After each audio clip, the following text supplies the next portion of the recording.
Samuel "Sam" Richardson wiped the sweat from his forehead as the train pulled into the dusty station of Cedar Falls, Arizona Territory. It was March 1887, and the desert sun beat down mercilessly even though spring had barely begun. Sam clutched the crumpled newspaper advertisement in his weathered hands, reading it for the 100th time since leaving Chicago. Ranch for sale, 2,000 acres, water rights included, buildings and livestock. Must sell immediately, $50 or best offer. Contact J. Morrison, Cedar Falls General Store. $50. Sam had exactly $53 to his name after the train fare from Illinois. His wife Martha had died of consumption the previous winter, leaving him alone with debts that swallowed their small farm. The bank had foreclosed, and Sam found himself a 52-year-old man with nothing but the clothes on his back and a desperate hope that this Arizona ranch might offer him a fresh start. The train station was little more than a wooden platform with a small building that served as both ticket office and telegraph station. Cedar Falls itself stretched along the main road like a snake in the dust, a collection of wooden buildings, false fronts, and adobe structures that spoke of a town trying to grow but struggling against the harsh environment. Sam shouldered his canvas bag, which contained everything he owned, and walked toward the general store. The sign above the door read, "Morrison's General Store and Post Office," in faded red letters. A bell jingled as he pushed open the door, and the smell of tobacco, leather, and dried goods filled his nostrils. Behind the counter stood a thin man with graying hair and nervous eyes. This had to be J. Morrison. The man looked up from his ledger book and studied Sam with the wary gaze of someone who had learned not to trust strangers too quickly. "You Morrison?" Sam asked, approaching the counter. "That's right. What can I do for you?" Sam placed the newspaper clipping on the wooden counter. "I'm here about the ranch, the advertisement." Morrison's eyes widened slightly, and he glanced around the store as if checking to make sure they were alone. They were, just the two of them, and a tabby cat sleeping on a barrel of flour. "You're the first person to inquire," Morrison said quietly. "Most folks around here know better." "Know better about what?" Morrison sighed and closed his ledger. He was quiet for a long moment, studying Sam's face. "Mister, what's your name?" "Sam Richardson, from Illinois." "Well, Mr. Richardson, I'm going to be straight with you because you seem like a decent man, and I don't want your death on my conscience." Morrison leaned forward on his elbows. "That ranch belonged to my brother-in-law, Pete Hansen. Good man, hard worker. He bought it 3 years ago from the territory, built it up from nothing.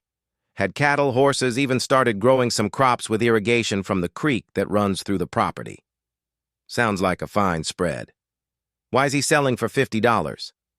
Morrison's face darkened. "Because Pete Hansen is dead, Mr. Richardson. Killed 2 months ago along with his wife and their hired hand. Arrow through the chest. All 3 of them." Sam felt his stomach drop. "Indians?" "Apache. At least that's what everyone assumes.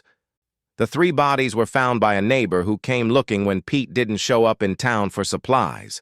House was ransacked, some livestock stolen, but most of the cattle and horses were left behind." "Why would Apache leave valuable livestock?" Morrison shrugged. "Who knows? Maybe they were spooked off before they could take everything? Maybe they only wanted to send a message. Point is, that ranch is cursed now. No one will go near it, and the territorial government wants to sell it quick to get it off their books. That's why the price is so low." Sam stood quietly, absorbing this information. $50 for 2,000 acres seemed too good to be true, and now he knew why. But what choice did he have? He had no money to go anywhere else, and winter was coming again. He couldn't survive another Chicago winter living in doorways and begging for work. "The building's still standing?" he asked. "Far as I know. Like I said, no one's been out there since the bodies were found and buried." "Water rights still good?" "According to the territorial office, yes. Creek runs year-round. fed by springs in the hills. Sam thought about his dead wife, about the farm he'd lost, about sleeping in train stations and eating scraps for the past 3 months. Sometimes a man had to choose between certain slow death and possible quick death. "I'll take it," he said, pulling his money from his pocket. Morrison stared at him. "Mister, I don't think you heard what I just told you. People died on that ranch. Apache might still be in the area." "I heard you fine." Sam counted out $50 in bills and coins. "I've got nowhere else to go, and I'd rather die trying to build something than waste away in the city." Morrison reluctantly took the money. "Well, it's your funeral. Literally. Give me an hour to get the paperwork ready. You'll need supplies too, I expect." "What kind of supplies?" "Food, ammunition, tools, the basics for staying alive." Morrison paused. "And a shovel." "For burying me?" "For burying whoever you find when you get there." Sam spent his remaining $3 on basic supplies: some dried beans, hardtack, coffee, and a box of ammunition for the old Colt revolver he carried. Morrison threw in the shovel for free, along with a worn saddle and bridle. "There's an old horse out back," Morrison said. "She's not much to look at, but she'll get you to the ranch. Consider her part of the deal." The horse was a bay mare with gray around her muzzle and scars on her flanks. She was thin but not starved, and her eyes held intelligence. Sam saddled her carefully, speaking softly as he worked. He'd always been good with animals. "What's her name?" he asked Morrison, who was watching from the store's back door. "Pete called her Sage. She was his wife's riding horse." Sam loaded his supplies into the saddlebags and tied his canvas bag behind the saddle. The afternoon sun was already beginning its descent toward the western mountains, painting the sky in shades of orange and red. "How far to the ranch?" Sam asked, swinging up into the saddle. "About 8 miles northeast. Follow the main road out of town for 3 miles. Then look for a trail heading north toward those red rocks." Morrison pointed to a distinctive formation of sandstone cliffs. "You can't miss it. There's a wooden sign that says Double H Ranch. That was Pete's brand." Sam touched the brim of his hat. "Much obliged." "Mr. Richardson," Morrison called as Sam turned the mare toward the road, "if you're still alive in a week, come back to town. We'll know the place isn't cursed after all." Sam rode out of Cedar Falls as the sun painted the desert in brilliant colors. The mare, Sage, seemed to know the way and picked her path carefully among the rocks and cacti. The air was cooling now, and Sam could smell sagebrush and something else: water. Pete Hansen had been right about the creek. After an hour of riding, Sam saw the wooden sign Morrison had mentioned. Double H Ranch was carved into a weathered board and hung between 2 posts. Below it, someone had nailed a smaller sign that read, "Keep Out, Apache Territory," in fresh black paint. Sam ignored the warning and followed the trail toward the red rocks. The path wound through a narrow canyon where the walls rose 50 feet on either side, creating an echo chamber where Sage's hoofbeats sounded like drum beats. Sam felt the hair on the back of his neck rise. This would be a perfect place for an ambush. But they emerged from the canyon without incident, and Sam got his first look at what he'd bought for $50. The ranch spread out before him in a wide valley surrounded by red sandstone cliffs and dotted with juniper trees. A creek ran down the center of the valley, lined with cottonwood trees that were just beginning to show their spring green. The main house was a substantial log building with a stone chimney and a covered porch that faced the creek. Nearby stood a barn, a corral, and several smaller outbuildings. Sam could see cattle scattered across the valley, maybe 30 or 40 head of longhorn cattle, all bearing the Double H brand. As they got closer, Sam could see the damage Morrison had mentioned. The front door of the house hung open, moving slightly in the evening breeze. Windows were broken, and personal belongings were scattered around the porch: clothes, books, broken dishes. Sam dismounted near the corral and tied Sage to the fence. The mare nickered softly and pawed the ground. There was water in a trough and hay in a manger. Someone had been caring for her. Drawing his revolver, Sam approached the house carefully. The wooden steps creaked under his boots, and he could hear the wind whistling through the broken windows. The front door hung askew on its hinges, and Sam could see into the main room. Inside, the house told the story of sudden violence. Furniture was overturned, dishes were smashed on the floor, and dark stains on the wooden boards marked where blood had pooled and dried. Sam found 3 graves behind the house, marked with simple wooden crosses. Someone had buried Pete Hansen, his wife, and their hired hand with respect. Sam spent the rest of the evening cleaning up the house.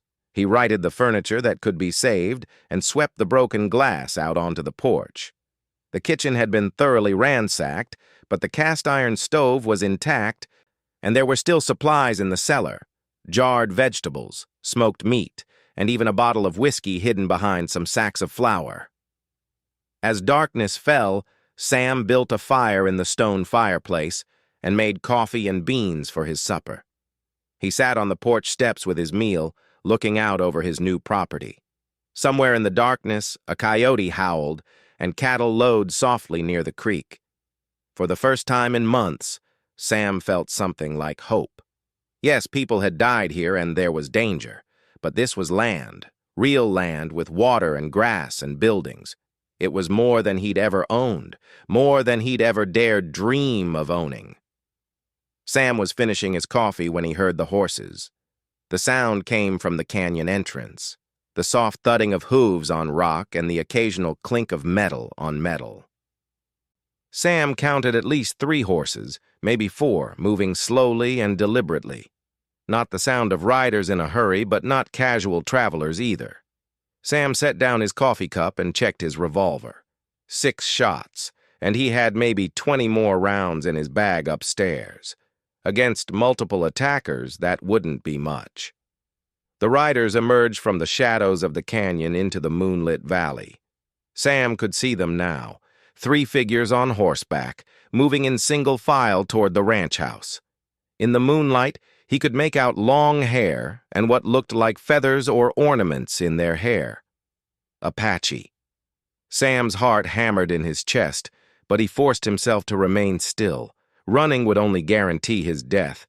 Fighting would probably do the same. Maybe if he showed no fear, showed that he wasn't going anywhere, they would respect that. The riders stopped about 50 yards from the house, just within the circle of light cast by the fire in the fireplace. Sam could see them more clearly now, and his heart nearly stopped. All 3 riders were women.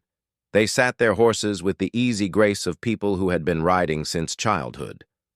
The one in the center was older, maybe 40, with streaks of gray in her black hair. She wore traditional Apache clothing, a long skirt and blouse decorated with beadwork, and high moccasins that reached nearly to her knees. The other 2 were younger. One appeared to be in her 20s, the other just a teenager. Both had the high cheekbones and dark eyes of their people, and both carried themselves with the same quiet dignity as the older woman. For a long moment, nobody moved. Sam sat on his porch steps, and the 3 Apache women sat their horses in the moonlight. The only sounds were the crackling of the fire and the distant murmur of the creek. Finally, the older woman spoke. Her English was careful but clear. "You are the new owner of this place?" Sam stood slowly, keeping his hands visible. "Yes, ma'am. I bought it today in town." "For how much?" The question surprised him. $50. One of the younger women said something in Apache, and the older woman nodded. Then she looked back at Sam.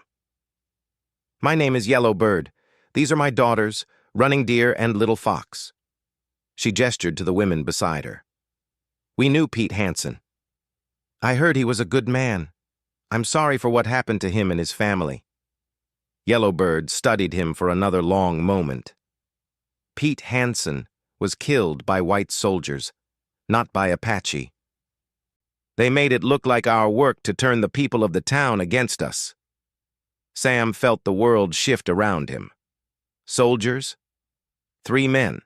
They wore no uniforms when they came here, but we watched from the hills. We recognized 2 of them from the fort at Prescott. Yellowbird's voice was matter-of-fact, but Sam heard the anger underneath.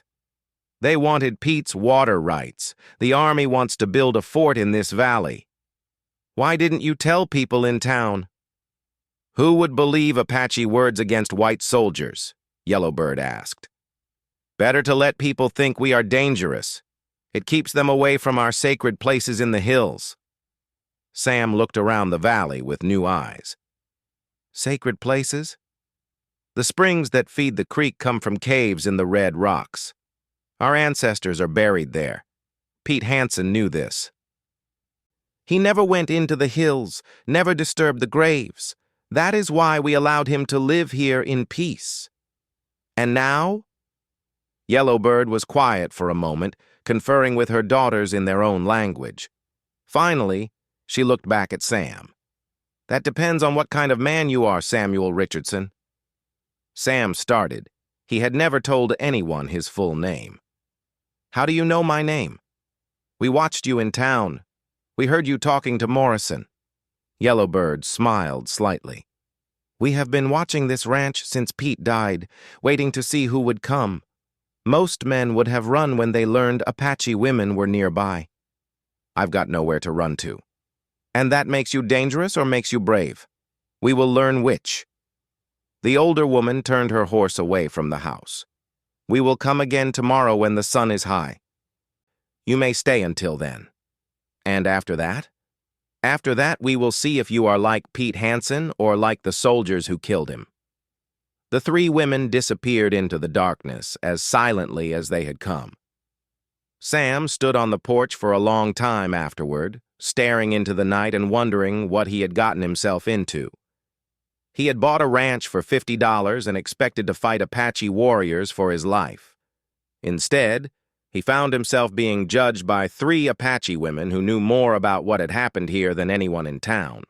Tomorrow would bring answers, but tonight brought only questions and the sound of the creek running through the darkness toward the sacred caves in the red rocks. Sam barely slept that night. Every sound made him reach for his revolver.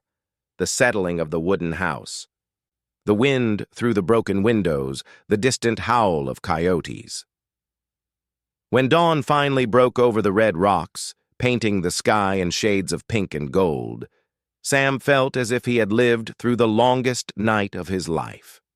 He made coffee and fried some of the eggs he'd found in the chicken coop behind the house. The chickens had survived whatever had happened here, and they seemed glad to have someone collecting their eggs again. As he ate breakfast on the porch, Sam studied the valley in daylight. It was even more beautiful than he had realized. The creek wound through rich grassland where Pete Hansen's cattle grazed peacefully. The red sandstone cliffs that surrounded the valley were honeycombed with caves and crevices, and Sam could see why the Apache considered this place sacred. There was something timeless about it, something that made a man feel small but not insignificant. Sam spent the morning exploring the ranch buildings. The barn was in good condition, with stalls for a dozen horses and a hayloft filled with winter feed.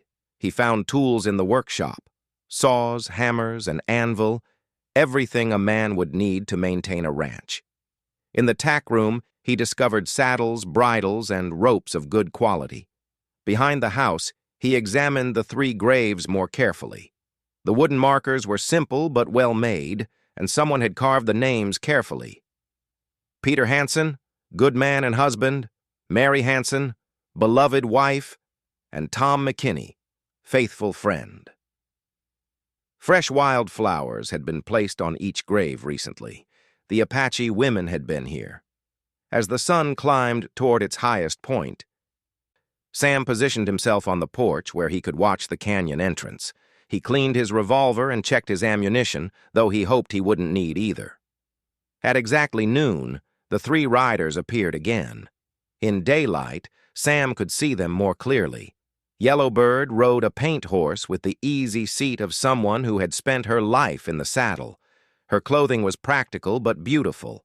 The beadwork on her blouse caught the sunlight, and her long hair was decorated with silver ornaments. Running Deer, the younger of the two daughters, was perhaps 25 years old. She had the striking features of her people: high cheekbones, dark eyes that seemed to see everything, and black hair that hung in two long braids.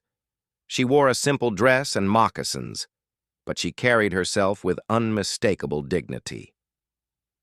Little Fox was barely out of girlhood, maybe 17 or 18. Despite her youth, she had the same quiet confidence as her mother and sister. Sam noticed that all three women carried weapons, knives at their belts and what looked like rifles in saddle scabbards. They stopped at the same distance as before, but this time Yellowbird dismounted and walked toward the house. Her daughters remained mounted, watching alertly. "You stayed," Yellowbird said, settling herself on the porch steps beside Sam. "I said I would. Many men say things they do not mean." She looked out over the valley. "You have been exploring your new home. It's a fine ranch. Pete Hansen built something good here." Yellowbird nodded. He was different from most white men. When he first came, we watched him from the hills. We expected him to be like the others, taking what he wanted, destroying what he could not use. But Pete respected the land. How so? He never cut the cottonwoods by the creek, even though the wood would have been valuable. He never grazed his cattle near the springs in the hills. When he found pottery shards from our ancestors, he left them undisturbed. Yellowbird smiled sadly. His wife, Mary, was the same. She would leave food for us during the hard winters, placing it where we could find it without shame. Sam felt a growing respect for the people who had owned this place before him. They sound like good folks. They were. That is why their deaths must be avenged. The word avenged hung in the air between them. Sam carefully set down his coffee cup. "What do you mean?" "The soldiers who killed them are still at Fort Prescott. They think they have succeeded in their plan. The territorial government wants to buy this valley for a new military post, and with Pete dead, they believe they can buy it cheaply." "But I already bought it." Yellowbird looked at him sharply. "For $50. Do you think the government will not find a way to take it from you?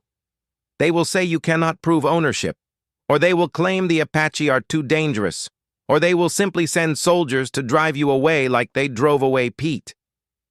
Sam hadn't considered this possibility, but now it seemed obvious. A single man with no family, no connections, no money for lawyers. He would be easy to remove if the government wanted his land. "What do you suggest I do about it?" "That depends. Will you be like Pete Hansen, or will you be like the other white men?" "I'm not sure I understand." Yellowbird stood and walked to the edge of the porch. "My people have lived in these mountains for hundreds of winters. We know every cave, every spring, every trail. We know where the wild horses run and where the deer come to drink. We know which plants can heal and which plants can kill." She turned back to Sam. "Pete Hansen understood that we could help each other. He gave us sanctuary when the soldiers hunted us. We shared our knowledge of the land with him. His cattle grew fat because we showed him the best grazing areas. His crops survived the dry seasons because we taught him how to manage the water from the springs." Sam was beginning to understand. "You're offering me the same arrangement? I am offering you survival. Alone, you will not last a month in this valley. The soldiers will come, or other whites will try to claim the land, or you will make some mistake that will kill you. But with our help, you could build something strong here." Running Deer spoke for the first time, her voice carrying a musical accent. "My mother speaks truly. We have watched many white men fail in this desert because they fight the land instead of learning from it." Little Fox added, "And because they do not understand that their true enemies are not Apache, but other whites who want what they have." Sam looked from one woman to the other. What would you want in return? Yellowbird smiled. The same things we had with Pete Hansen. Safe passage through the valley, access to the sacred caves in the hills, and your promise that you will never allow the army to build their fort on this land. How could I stop the army if they decide they want this place? There are ways, Running Deer said mysteriously. Ways that Pete Hansen learned but never had to use. Yellowbird sat back down beside Sam. But first, you must prove that you are worthy of our trust. The men who killed Pete Hansen left evidence of their crime. We know where it is hidden. Will you help us expose the truth? Sam thought about his options. He could refuse and try to make it on his own, knowing that he would probably fail. Or he could trust these women and become part of something larger than himself. What kind of evidence? Papers, Little Fox said. Orders from the fort commander. Letters between the soldiers and men in the territorial government. We saw one of the killers hide a saddlebag in a cave after the murders. Why haven't you retrieved it yourselves? Because if Apache are found with such papers, no one will believe they are real, Running Deer explained. But if Samuel Richardson finds them and takes them to the right people— What right people? Yellowbird smiled. There are men in the territorial capital who oppose the Army's expansion, politicians who want to limit military spending, businessmen who profit from peace, not war. Pete Hansen told us about such men. Sam stood and walked to the porch railing, looking out over the valley that was supposedly his. He thought about his dead wife, about the farm he'd lost, about the long journey that had brought him to this remote place. He had nothing left to lose and everything to gain. All right, he said finally. I'll help you. But I have conditions too. Speak them. If we do this, if we expose these soldiers, I want to know that my claim to this land is secure. I want to know that I'm not just being used to solve your problem and then discarded. Yellowbird exchanged glances with her daughters, and they spoke quietly in Apache for several minutes. Finally, she nodded. You will have our protection for as long as you honor the old agreements Pete Hansen made with us. And there is something else, something that will make your claim to this land stronger than any paper from the territorial government. What's that? Running Deer spoke up. My husband was killed by the same soldiers who murdered Pete Hansen. He was riding with our hunting party when they ambushed us 6 months ago. According to our law, I have the right to claim blood vengeance. I don't understand what that has to do with me. If you marry into our family, Yellowbird said carefully, you become entitled to the protection of our tribe. And under both territorial law and federal Indian treaties, married couples have stronger property rights than single men. Sam stared at them. You're suggesting I marry your daughter? I am suggesting that you consider all the advantages such an arrangement would offer both of you, Yellowbird replied diplomatically. Running Deer needs a husband to help her claim vengeance for her first husband's death. You need protection and legitimacy for your land claim. Pete Hansen's ranch needs a family to make it prosper again. Sam looked at Running Deer, who met his gaze steadily. She was beautiful, intelligent, and clearly capable. But marriage? He had loved Martha with all his heart, and she had been dead less than a year. This is moving very fast, he said. Life in the desert moves fast, Little Fox observed. Those who hesitate die. I would not expect love, Running Deer said quietly. I offer partnership, mutual protection, shared goals, perhaps in time, friendship and respect. And children? Sam asked. If God wills it. Running Deer's expression softened slightly. I have always wanted children. My first husband and I were only married 2 months before he was killed. Sam felt the weight of decision pressing down on him. This was not how he had imagined his life would unfold when he bought a ranch for $50. But then, nothing about this situation was what he had expected. I need time to think. Of course. But do not take too long. Yellowbird warned. Our watchers in town report that new soldiers have arrived at Fort Prescott. They ask many questions about this valley. The three women mounted their horses and prepared to leave. Before they rode away, Running Deer guided her horse close to the porch. "Samuel Richardson," she said, "I will tell you something my first husband told me before he died. He said that the white man's way is to take what he wants by force, but the Apache way is to take what he needs by wisdom. Pete Hansen learned to use wisdom instead of force. That is why he prospered here. And if I choose wisdom over force, then you will live long enough to see your children grow up in this beautiful valley," she said. "But if you choose force," she shrugged. "The desert is full of graves of men who thought they could take by violence what they should have earned through patience and respect." After they left, Sam spent the afternoon working on repairs to the house. He fixed the broken windows with paper and wood until he could get glass in town. He patched holes in the roof and reinforced the front door. Physical work helped him think. By evening, he had made his decision. Not about marriage. That was too big and too complicated to decide quickly. But about the evidence against the soldiers, he was certain. Justice for Pete Hansen and his family was the right thing to do, regardless of what else came of it. That night, Sam cooked a proper dinner using supplies from Pete's cellar. As he ate by lamplight, he planned what he would say to Yellowbird tomorrow. He would help them expose the soldiers, and in exchange, they would help him learn to survive in this harsh but beautiful land. He was finishing his meal when he heard a horse approaching. This time there was only one rider, and Sam recognized the easy gait of Running Deer's horse before she emerged from the shadows. She rode up to the porch and dismounted, but this time she seemed less formal, more uncertain. "I hope you do not mind that I came alone," she said. "I wanted to speak with you without my mother and sister watching." "Of course. Would you like some coffee?" "Yes, thank you." Sam poured her a cup from the pot that was always warming on the stove. She settled herself on the porch steps and looked out over the moonlit valley. "This is my favorite time of day," she said. "When the heat is gone, but the rocks still hold warmth from the sun, when you can hear the night birds calling and the creek singing." "It's peaceful," Sam agreed, sitting beside her.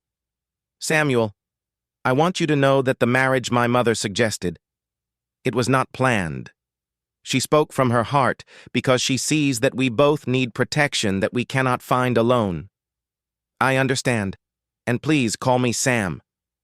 "Sam." She tested the name. "In my language, I am called Nalan. It means maiden.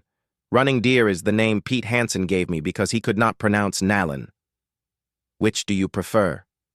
"With you, I think I would like to be Nalan. It is who I was before the soldiers came and changed everything."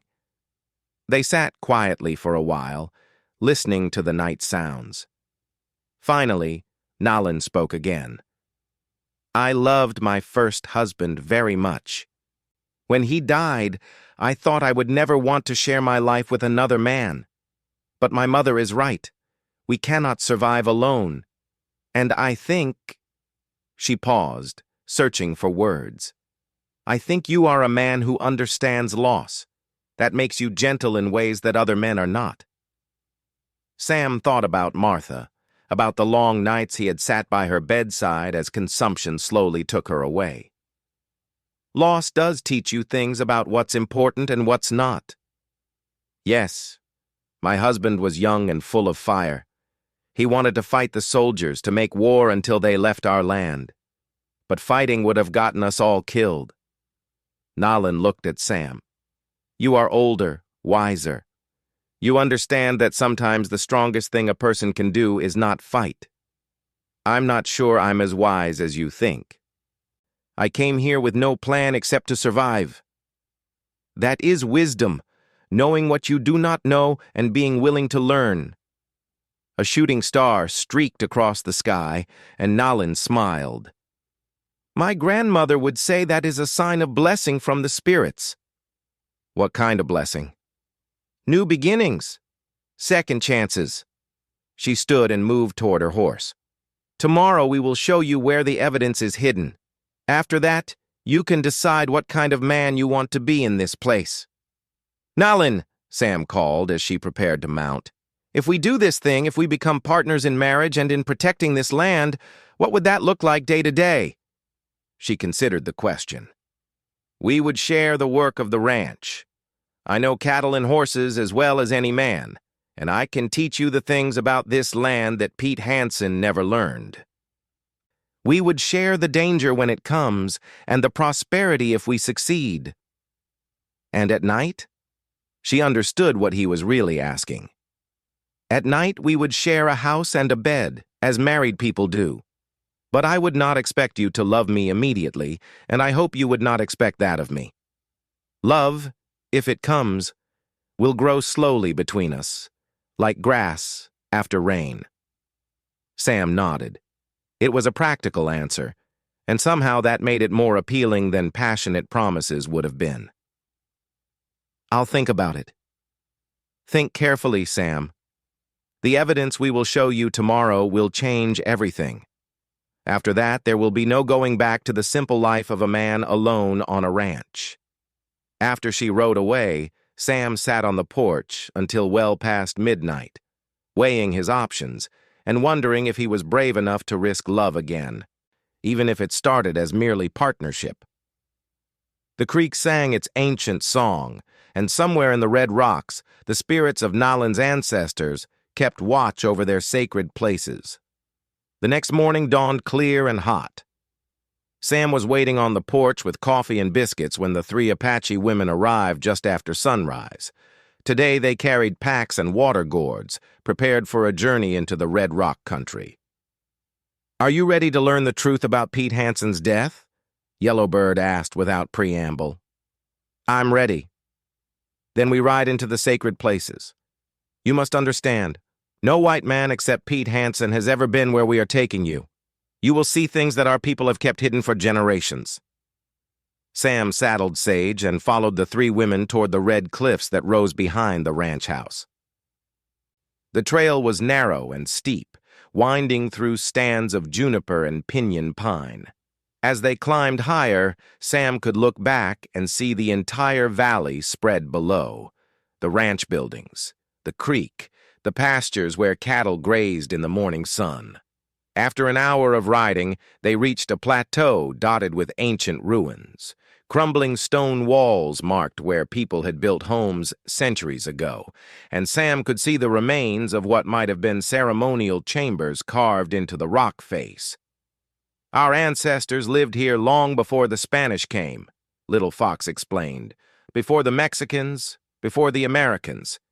This place has been sacred for 1,000 years. They continued climbing until they reached a series of caves that honeycombed the cliff face. Some were natural openings weathered by wind and water. Others had been enlarged by human hands. Yellowbird led them to a cave entrance partially hidden by a screen of oak brush. The spring that feeds your creek begins in this cave, she said. Pete Hansen knew about it, but he never came here out of respect for our beliefs. Inside the cave, Sam's eyes slowly adjusted to the dim light. The chamber was larger than he had expected, with a pool of crystal-clear water at the far end. But what took his breath away were the paintings on the walls, hundreds of handprints in red and yellow ochre, along with images of animals, hunters, and strange geometric patterns. My people have been painting in this cave for 40 generations, Nalin said softly. Each family adds their mark, their stories. It is our history written in stone. It's incredible, Sam whispered. Like a cathedral. Yellowbird smiled.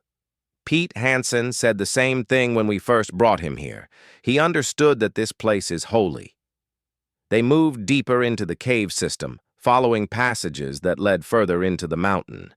Yellowbird carried a torch made of pitch pine, and the flickering light danced across more paintings and ancient artifacts. Pottery, grinding stones, bits of worked bone and metal. Here, Running Deer said, stopping near a side passage. This is where the evidence is hidden. The passage was narrow and low, forcing them to crawl on hands and knees. It opened into a small chamber where someone had cached supplies, water gourds, dried food, and a leather saddlebag. Yellowbird lifted the saddlebag carefully. After the soldiers killed Pete Hansen and his family, they came here to divide the things they had stolen. We watched from above as one of them hid this bag. They argued about how to share Pete's money and whether they had left enough evidence to blame us for the murders. She opened the bag and spread its contents on the cave floor. There were official documents bearing the seal of Fort Prescott, personal letters, and a small leather journal. Sam picked up the journal and squinted at it in the torchlight. The handwriting was cramped but legible. It belonged to someone named Sergeant William Collar, and the entries detailed a plan to kill Pete Hansen and claim his land for the Army. The most damning entry read, "Captain Morrison says the territorial governor has agreed to the plan. We kill Hansen and his people, make it look like Apache work, and the government buys the land cheap for the new fort. Morrison promises me $100 and a promotion when it's done. The Apache will get the blame, and we'll get rid of them too when the public demands revenge." Sam felt sick as he read more entries describing the actual murders. Pete Hansen had tried to defend his wife and hired hand, but was quickly overwhelmed by 3 armed soldiers. Mary Hansen had been killed while trying to run for help. Among the official papers was a copy of orders from the fort commander authorizing reconnaissance in force in the valley, military language that could justify almost any action against civilians. There was also correspondence between the fort commander and territorial officials discussing plans for a military post in the valley. "This is enough to hang all 3 of them," Sam said grimly. "If it reaches the right people," Yellowbird agreed. "But getting it there will be dangerous. The soldiers will kill to keep this secret." "Who can we trust with this information?" Nalin spoke up. "Pete Hansen had a friend in Tucson, a lawyer named James Harrison who represents mining claims and ranches. Pete said Harrison was an honest man who opposed Army expansion." "Harrison is also friends with the territorial judge," Little Fox added, "and with the newspaper editor in Phoenix. If we can get this evidence to him, the soldiers will be arrested and tried," Sam finished, "and the plan to steal this valley will be exposed." They carefully repacked the evidence and made their way back through the cave system. As they emerged into the bright sunlight, Sam felt as if he was returning from another world. The sacred cave had shown him not just evidence of modern crimes, but proof of the deep history of this land and the people who belonged to it. During the ride back to the ranch, Sam made his decision about the future. That evening, as they sat around a fire in front of the ranch house, Sam addressed Yellowbird formally. "I want to accept your daughter's offer of marriage," he said. "Not because I need protection, though I do, and not because it's practical, though it is. I want to marry Nalin because I believe we can build something good together in this valley." Yellowbird nodded gravely. "And the evidence? You will help us see justice done for Pete Hansen?" "I will. But I want to do more than just turn over evidence. I want to make sure this valley is protected forever. Not just from these particular soldiers, but from anyone who would try to take it by force." "How?" Sam had been thinking about this all afternoon. "We form a partnership, a legal business partnership between me and Nalin. We register it with the territorial government as a cattle and horse ranch owned jointly by a white man and an Apache woman. That gives us protection under both American law and Indian treaty rights. And then we make this ranch so successful that everyone benefits from leaving us alone. We hire local men to work the cattle. We sell beef to the Army at fair prices, but only if they stay out of our valley. We become too valuable as allies to be worth destroying as enemies." Nalin leaned forward. "You have thought carefully about this?" "I've thought about little else. This valley is big enough for 1,000 head of cattle, maybe more. There's water and grass and shelter. We could build something here that lasts for generations." Yellowbird and her daughters spoke in Apache for several minutes. Finally, she turned back to Sam. We accept your proposal, but first, the wedding ceremony must be done properly in both your traditions and ours. What does that involve? 3 days from now, when the moon is full, you will bring gifts for the bride's family, horses, cattle, practical items for her new household. We will bring gifts for the groom, weapons, tools, ceremonial objects. There will be feasting and dancing and prayers to ensure a strong marriage.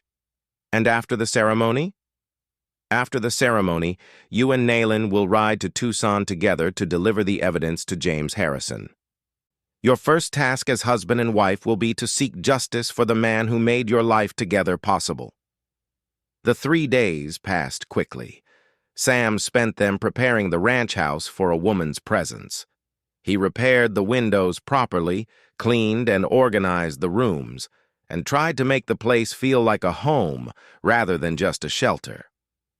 On the second day, men from Nolan's extended family began arriving at the ranch. Sam was amazed to discover how many Apache lived peacefully in the remote areas around the valley. They came in small groups, families who had avoided the government reservations and maintained their traditional way of life through careful hiding and occasional cooperation with sympathetic whites like Pete Hansen. The men helped Sam round up cattle for the bride price.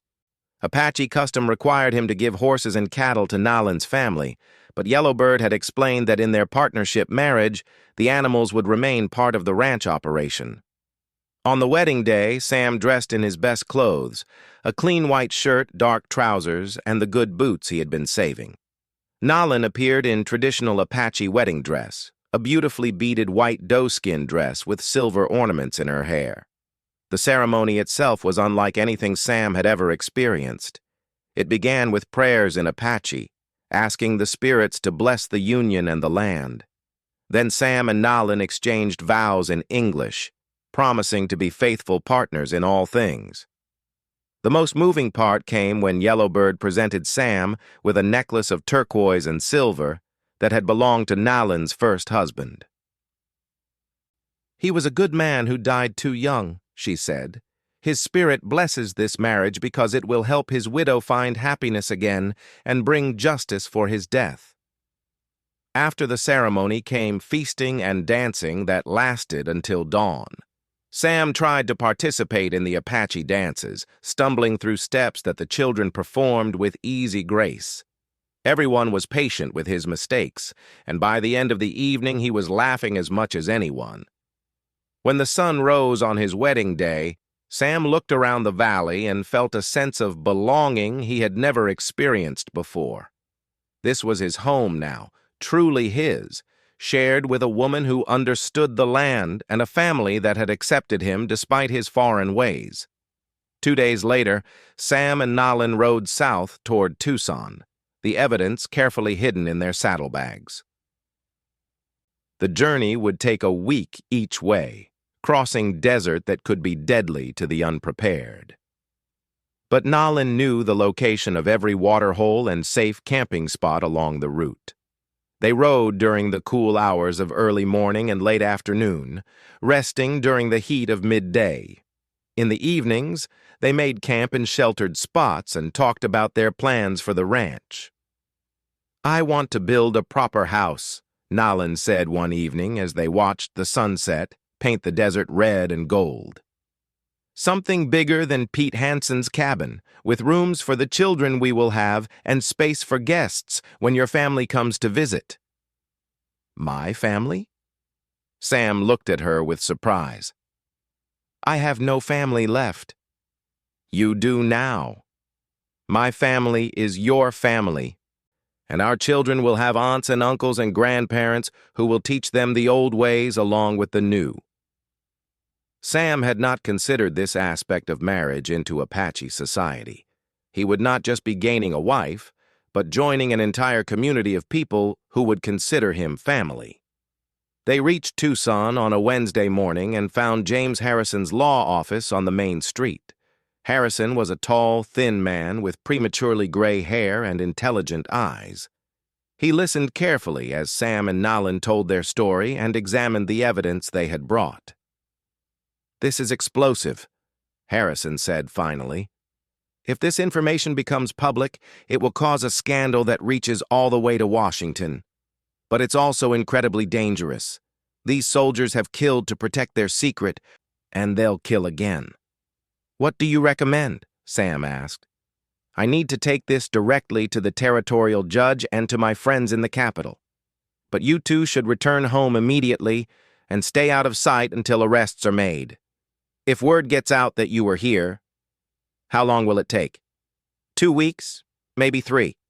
I'll send word to you through the Indian agent at the Prescott Reservation when it's safe to come out of hiding. Sam and Nalin made the return journey in record time, pushing hard to get back to the safety of their valley before news of the evidence could reach Fort Prescott. They arrived home to find Yellowbird and Little Fox waiting anxiously. Any trouble? Yellowbird asked. None so far, but Harrison says we should lay low until the arrests are made. For 2 weeks, life at the ranch took on an almost normal rhythm. Sam and Nalin worked together managing the cattle and making improvements to the buildings. Their marriage was settling into a comfortable partnership. They shared work and meals and conversation, and slowly, carefully, they were learning to share affection as well. The word came on a Thursday afternoon. A young Apache man rode into the valley carrying a letter from Harrison. The soldiers had been arrested and charged with murder. The fort commander had been relieved of duty pending investigation. The territorial governor had ordered an end to all plans for military expansion in the area. But the letter also contained a warning. Friends of the arrested soldiers were talking about revenge, and Sam and Nalin should remain vigilant. That vigilance proved necessary just 3 days later when 6 armed men rode into the valley. They wore no uniforms, but Sam recognized the bearing of ex-soldiers. They approached the ranch house under a flag of truce, but their leader kept his hand near his gun. You Richardson? The leader called from 50 yards away. That's right. Sam stepped onto the porch, his own hand near his revolver. Name's Jake Morrison, from over at Cedar Falls.